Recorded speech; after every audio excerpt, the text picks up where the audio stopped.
दनु के दो गो लड़का कश्यप ऋषि के पत्नी के नाम दनु, दनु के दो गो लड़का जेकर नाम रहे रंभ आ करम्भ। 5 मिनट हमर श्रद्धा बा कि जब हमनी के उपलक्ष्य में बनी तने महिषासुर के बारे में जान ली। जबले कोनो खलनायक दुनिया में अपन हलचल ना मचावेला तब तक ले कोनो हीरो ना बनेला ना। जगन्नाथ जी महिषासुर की उत्पत्ति भइल कब? आदि शक्ति जगत जननी जगदम्बा दुनिया में नहीं कब? जब महिषासुर अत्याचार कैले तब। कंस अत्याचारी दुनिया में अत्याचार कैले तो भगवान कृष्ण के अवतार भइल कब? जब कंस के अत्याचार भइल तब। रावण ऐसन अभिमानी इस संसार में भूमंडल पर त्रिलोक में अत्याचार कैले तो भगवान राम जी के अवतार भइल। दोनों के दो गो लड़का, बड़का के नाम रंभ रहे और छोटका के नाम करम्भ रहे। समय बहुत दिन बीत गई और दोनों के एकहू गो संतान ना। दोनों भाई एक दिन बड़ा चिंता में भइल आ चिंता में पड़ल बा आ सोचले कि सारा जीवन राजधानी राजपाट सब हमर बेकार हो रहल बा। एगो पुत्र के चलते चलले हैं वहां से, रास्ता में नारद जी के आगमन होता। कैसे? बाबा कि बिना बजाओ तो नारद बाबा आ गइले, बिना बजाओ तो नारद बाबा आ गइले, बिना बजाओ तो नारद बाबा आ गइले, बिना बजाओ तो नारद बाबा आ गइले, हरि गुण गावत नारद बाबा आ गइले, हरि गुण गावत नारद बाबा आ गइले, हरि गुण गावत नारद बाबा आ गइले। नारायण नारायण नारायण रंभ करम्भ नारहम। हर समस्या का समाधान होता है तपस्या से। आप दोनों भाई इतना बलवान होते हुए, इतना राजपाट राजधानी होते हुए एक पुत्र के चिंता में पड़े हैं, आप तपस्या कीजिए। तो तपस्या करे खातिर ब्रह्मा जी है, तपस्या करे खातिर जब नारद जी बतौली तब बड़का भाई रंभ आ छोटका भाई करम्भ। रंभ पंचांगनी यानी कि चारों तरफ से अग्नि के विधि व्यवस्था बना के एगो बर के पेड़ तर बैठ गए रंभ तपस्या करे खातिर। आ करम्भ जल के भीतरी में जाके आ लगले एगो पुत्र के प्राप्ति करे खातिर करम्भ ओ में तपस्या करे। समय बीते लागल। अजय बाबू आजो जैसे कुर्सी के डर वाला लोग के ओहो समय कुर्सी के डर रहे। नारद भगवान दुनिया के मालिक बने। इंद्र के जब बात के पता चलल कि रंभ करम्भ इतना भारी तपस्या कर रहा बा कि ऐसा ना हो कि एक दिन हमर स्वर्ग लोक पर आकर के राज सिंहासन पर आके अपना अधिकार जमा ली है। इंद्र भगवान सोचले कि नहीं दोनों दुनिया में रही, अनेकर तपस्या पूरा होई, अनेकर कोनो संतान होई, आना हमारा राजपाट के हो छीने। ग्राह के रूप बनौले मायावी इंद्र अचलले हो। कहा कि ग्राह के रूप बनौली इंद्र दो समान माया रे इंद्र दो समान हो अक्रम के मारी दिहले जानन ग्राह के रूप बना के जल के भीतरी में जाके आ इंद्र करम्भ के मार दिले। आईने रंभ तपस्या में लागल बा, खून से लाल लाल हो गई पूरा पानी। नारायण नारायण कर जब नारद बाबा पहुंचने कहले कि रंभ एक लालन के लिए तुम तपस्या करता है और तुम्हारा जिगरी सहोदर भाई दुनिया से चला गया। जब रंभ अपना भाई के मर्म सुन ले मृत्यु के बारे में, तब रंभ कहले कि तभी दुनिया में अब हम का करें जी के कि बना के क्यों बिगाड़ा रे,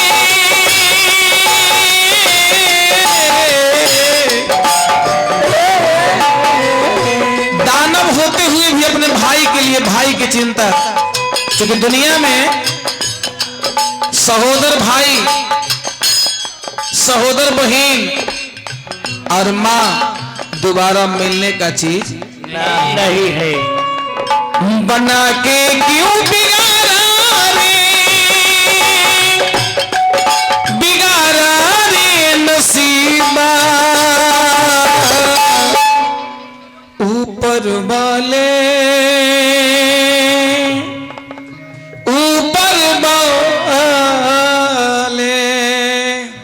कल के ना जब भाई मेरा चला गया दुनिया से, तो फिर लालन लेके हम क्या करेंगे? अभी दुनिया से अपना भी प्राण को त्याग देना है।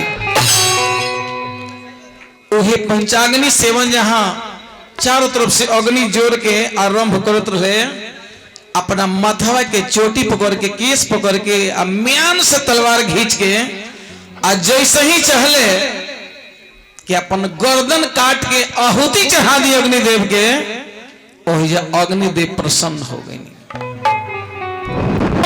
अपन जीव ही प्राण देवे के चहले, अग्निदेव साक्षात पहुंच गई। कहले कि रंभ, अरे हम तुम्हारी तपस्या से बहुत प्रसन्न है कि तुम अपना प्राण मत दो, तो हमसे मांग लो कि जवन बारीक छा तवन मांग लो ये चेला,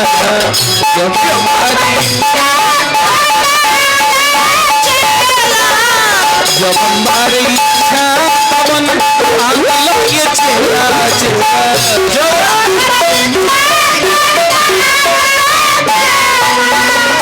कल के हे अग्निदेव, यदि हम पर आप प्रसन्न हैं तो हमें आप वरदान दीजिए, आशीर्वाद दीजिए कि मेरा जो पुत्र हो वो संसार में अमर हो, अजय हो, उसे कोई नहीं मार सकता है। ब्रह्मा जी कहने कि ना ऐसा तो वरदान हम ना दे सके। इस मृत्यु लोक पे जो लोग आए हैं उनको जाना एक न एक दिन मुखिया जी जरूर तय है। और चीज के टेंशन तो नहीं है।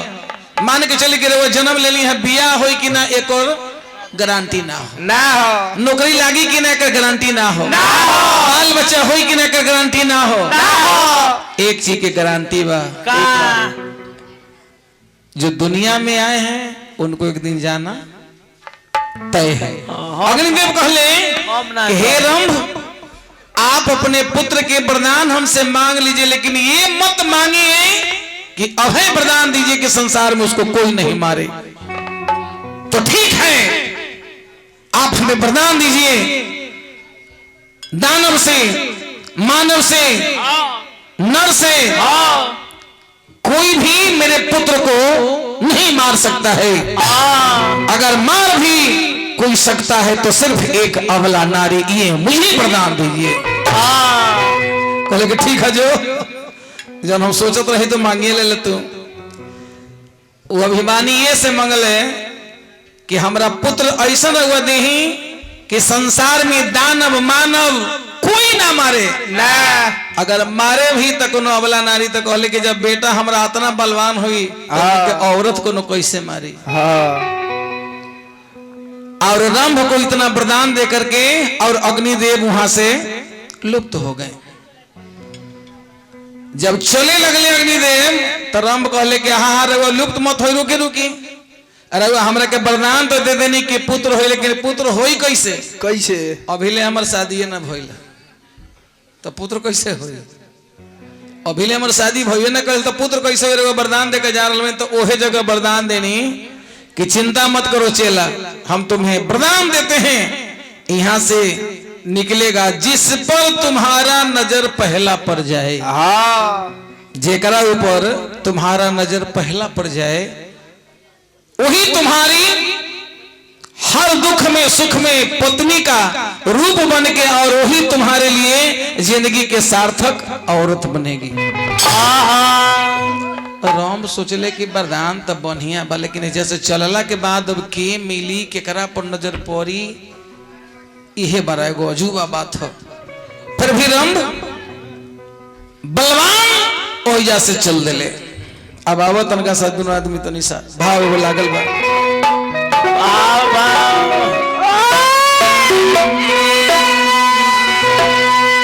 रंभ चलते चलते जब कुछ दूर आगे गईले हैं, कुछ दूर आगे तो एगो राजा के बेटी हो जेकर नाम रहे विप्रचित, ओकर उपुत्री रहे जेकर नाम रहे महिष्मती, जेकर के भैंसी के रूप में हमने की जानत नहीं। विप्रचित के पुत्री जेकर नाम महिष्मती रहे। वो आगे जंगल में जा रहल बनिया, पीछे से रम अकरत जा रहल बा। अब काजे ने का हुई, संजोग से वो भैंसिए पर नजर पड़ गई, भैंसिए पर नजर पड़ गई। कहले कि ए भैंसिया रानी, चूंकि हमरा अग्निदेव के वरदान दिहल है कि जेकरा पर पहिल का नजर पड़ी ओहे तहार औरत होई। ए महिषिया रानी हम तहार मर्दा तू जनानी। ए महिषिया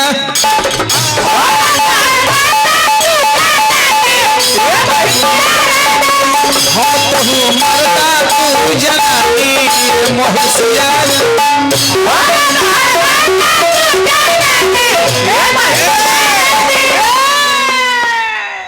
अब देखी एगो दानव हो मुखिया जी, आ उ एगो रूप बदल के भैंसी हो।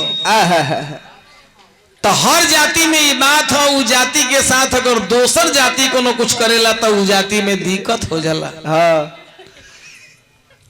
अब दोनों के साथ में बहुत दिन रति होखे लागल। जब रति होखे लागल हो तब संयोग देखी उही जंगल में एगो भैंसा देख ले कि भैंसी के साथ रंभ जौना हो बहुत बड़ा गलती काम कर रहा है।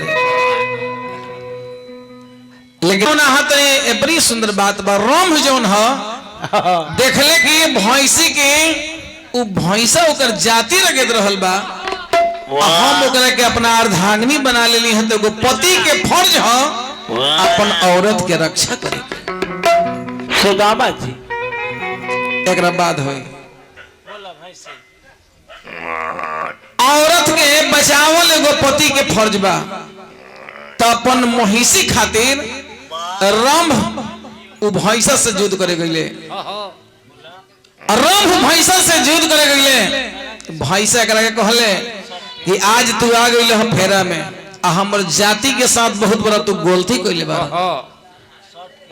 आज बताओ कि मार दिया जाए कि छोड़ दिया जाए, बोल रंभ तेरे साथ क्या किया जाए, बोल रंभ तेरे साथ क्या किया जाए। लेकिन युद्ध करेंगे तो हमरा से युद्ध करो। अब एगो भैंसी के जान बचावे खातिर रंभ भैंसा से युद्ध करे लागल। अब ऐसा युद्ध करे लागल कि युद्ध करते करते वो भैंसा जौना हो रंभ के मार दिले। और रंभ के जब मार दिले तो वो भैंसी सुनली कि हमार पति देव दुनिया से चल गई महिष्मती। अब वही से डर के मारे भागे लगनी। अब भैंसा रोके दे लागल। रंभ के कुछ मित्र लोग रहे जेकर नाम रहे यक्ष। यक्ष के शरण में वो महिष्मती पहुंच गईले। अब भैंसा के यक्ष के साथ युद्ध चालू भइल। इतना भारी युद्ध होए लागल, इतना भारी युद्ध कि युद्ध करते करते यक्ष लोग मिलके और भैंसा के पहले सिंह तोड़ दिले, एक बाद मार दिले, भैंसा मर गई। अब रंभ मराइल बा, महिषमती अपन पति के साथ कैसे सती हो रहल बनी, मैं पूरा यक्ष लोग ले जाके रंभ के चीता सजा दिले, आ चीता सजा के जब आग लगोले रंभ वही आग में जले लागल। महिषमती हैया से दौड़ल जा रहल बनी कि जेकर पति दुनिया में ना हो वो औरत के कौन गति हुई। हम इनका के अपन संसार के मालिक बना ले रहनी, अब हमर जब पति दुनिया में ना हो तो हम जी के का करे। आग धधक रहल बा और अग्नि कुंड में ई महिषमती पहुंचतनी। अब मन ही मन कहतनी, एगो फिल्म के बड़ा सुंदर गीत है, कैसे तू ही मेरी मंदिर। अब आपके बिना जीवन मुखिया जी अधूरा होने जा रहा है। वही महिषमती, तू ही मेरी पूजा, तू ही देवता हो, तू ही देवता।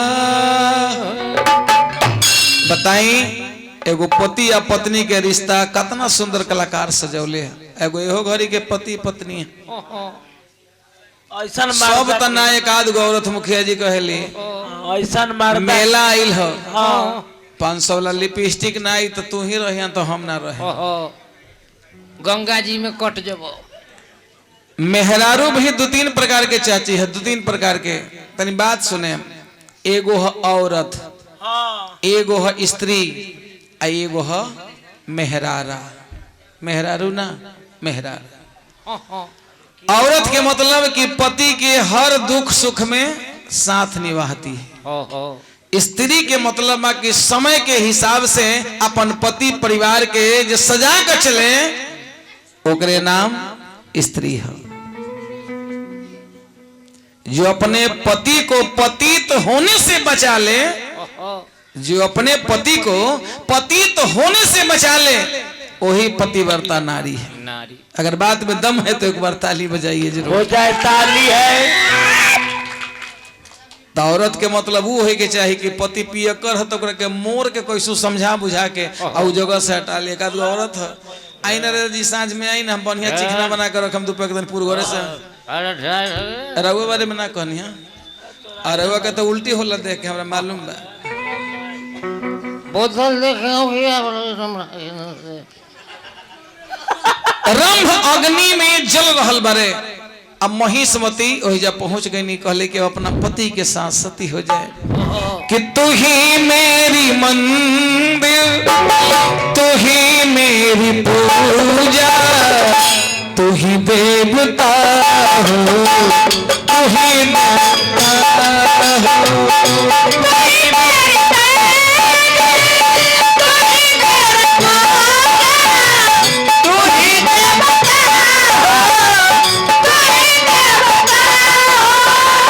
यदि आज मेरा देवता ही दुनिया में नहीं रहे तो फिर मैं जी के क्या करूंगी। आज अपने पति के साथ हम भी सती हो जाए। तू ही मेरी आंखों ये बिंदिया, तू ही हो, तू ही मेरे बालों की गजरा, तू ही हो, तू ही मेरी आंखों की बिंदिया, तू ही हो, तू ही मेरी आंखों की गजरा, तू ही बोलेगी। तू ही मेरे माथों के बिंदिया, तू ही हो, तू ही मेरी आंखों के गजरा, तू ही हो, तू ही मेरी मंदिर, तू ही मेरी पूजा, तू ही देवता हो, तू ही देवता। अनाथ, अब आपके बिना मैं अनाथ हो जाऊंगी। और ही अपन पति के साथ रंभ आग में जो ना जल रहे वही में जाके आग में वो महिषमती कूद गई। वही आग में कूद गई नी। आ जब कूद गई नी तो उन्हें रंभ आए ने महिष्मती दोनों धधके लागल, जरे लागल। महिष्मती या रंभ दोनों के रति भइले मुखिया जी। इहे महिष के पेट से, इहे महिष के पेट से जब जरे लगल तब पेट फाट गई, गर्भ फाटल। और ओकरे में से एगो बलवान लड़का हाथ में कटार ले ले और वह पेट से प्रकट होता। आज जब प्रकट भइल तो लागल कि पूरा धरती कांपे लागल, चूंकि वरदान ब्रह्मा जी के दिहल है। महिषी के पेट से उस लड़का के उत्पत्ति भइल, ऐसे ओकर नाम महिषा पड़ल। आ दानव प्रवृत्ति के रहले ऐसे ओमे जोड़ाइल महिषासुर। उही महिषासुर के महिषी के पेट से उत्पत्ति भइल। आ इने रंभ जौना जरल, रंभ जब जरे लागल तो ओकर जांघ फाटल, तो ओकर जांघ से एगो लड़का के उत्पत्ति भइल जेकर नाम पड़ल रक्त बीज। जना रक्त बीज में इस शक्ति रहे कि एक बूंद यदि कहीं खून गिर जाई तो कई गो रक्त बीज के उत्पत्ति हो जाई। बोले शंकर भगवान की जय। और तब महिषासुर लगली अत्याचार करे, देव दानव मानव सबके लगले सतावे, यहाँ तक ले कि पूरा जगत के परेशान करे लगले। हाँ। समय कुछ दिन बीतल बा, हाहाकार हो गई पूरा धरातल पर, पूरा भूमंडल पर। जने जाए महिषासुर लागल अपन अत्याचार करे। चलते चलते समय जब कुछ करीब आयल तो कोई जब दरोगा बनेला, कोई एसपी बनेला ना, तो जेकर पढ़ावल रहला गुरुजी के लगे जाला कि गुरुजी आपके पढ़ाई से हम आज दरोगा हो गए हैं, हमें आशीर्वाद दीजिए। वह तरह महिषा अपना गुरु के लगे पहुंचले। बृहस्पति देव जो ना देवता के गुरु हो, अपना गुरु के लगे महिषासुर पहुंचले। महिषासुर के गुरु कहले कि जा, अरे पहले तार भाई के जो दुश्मन हो, तार चाचा के जो दुश्मन हो, हाँ। पहले ओकरा न मार के आवे, ओकरा बाद न दोसर व्यवस्था हुई। तार बाबूजी रंभ आ करम तपस्या करत रहले, करम जल के भीतरी में तपस्या करत रहले। इंद्र ग्राह के रूप बना के आ जाके करम के मार दिले। पहले जाके इंद्र से बदला लो, तब हम जानम कि तू बलवान हो। कहले कि अच्छा ये बात है तो मैं अभी अपने दूत को भेजता हूँ। अब महिषासुर अपना दूत से ऐलान कैले कि जाके इंद्र से कहो कि अभी स्वर्ग लोग खाली करे और अभी अपने इंद्रासन से दूर हो जाए, अन्यथा उसे महिषासुर से युद्ध करना पड़ेगा। इंद्र भगवान अपन जान बचावे खातिर ब्रह्मा जी के, विष्णु जी के, भगवान भोलेनाथ के बुलवनी। मई अस्त्र शस्त्र लेके सब लोग आई। और सब लोग आइला के बाद महिषासुर के वरदानी वैसा रहे कि सब लोग के पराजय कर दिले। अब सब लोग पराजय होके हार के युद्ध से पहाड़ के कंदरा में जाके ब्रह्मा जी, विष्णु जी, भगवान भोलेदानी, इंद्र भगवान सब लोग छिप गए। आपस में विचार, सब देवता लोग के एगो मीटिंग भइल कि अब का होई। यही तरह अगर महिषासुर के अत्याचार होत रही तो हमनी के अब जान बाची ना। ब्रह्मा जी से जो लोग जाके कहले कि तो रउए के वरदान दिल, रउए कोनो उपाय लगाई जे महिषासुर के मरण होई। हाँ। ब्रह्मा जी सोचे लगले आ सब देवता लोग के दरबार लाग गई। बोल दिए एक बार प्रेम से जगदम्बा मैया की जय। सबसे पहलका तेज ब्रह्मा जी के मुखारबिंद से निकलल, सबसे पहला तेज। तब एक बाद भगवान विष्णु के मुखारबिंद से तेज निकलल। तब एक बाद भगवान शिव के मुख से तेज निकलल। सारा देवता लोग के मुख से जब तेज निकलल, वही तेज के ब्रह्मा जी एगो आदि शक्ति माता के रूप में प्रकट कैनी। बोलिए दुर्गा मैया की जय। अजय जयकार हो लागल। सारा देवतागण मिल के आदि शक्ति माता के आपन आपन अस्त्र शस्त्र दे के आ जगदम्बा मैया के हाथ में दे के आ कहले कि महिषासुर से हमने के प्राण बचा दे। ओहे दुर्गा मैया के उत्पत्ति ब्रह्मा जी के द्वारा, शंकर भगवान, भगवान विष्णु के द्वारा भइल।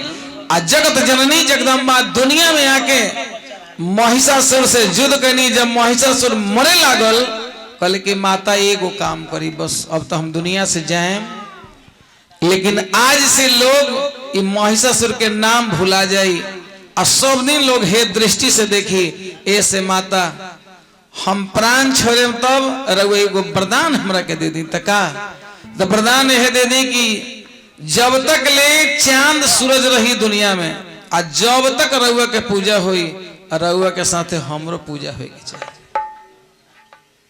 मुखिया जी माता रानी उहे वरदान के देनी देखो न आज देखो तनी कि माता के जब मूर्ति बनेला तो साथे साथे महिषासुर के मूर्ति बनल बा उनको पूजा होता है। एक बाद महिषासुर के लोग पूजा करके ई दुर्गा जी के जो ना मेला लागेला नवरात्रा व्रत सबसे पहले भगवान राम जी कोई नहीं है सबसे पहले का व्रत नवरात्रा व्रत के शुरुआत कोई नहीं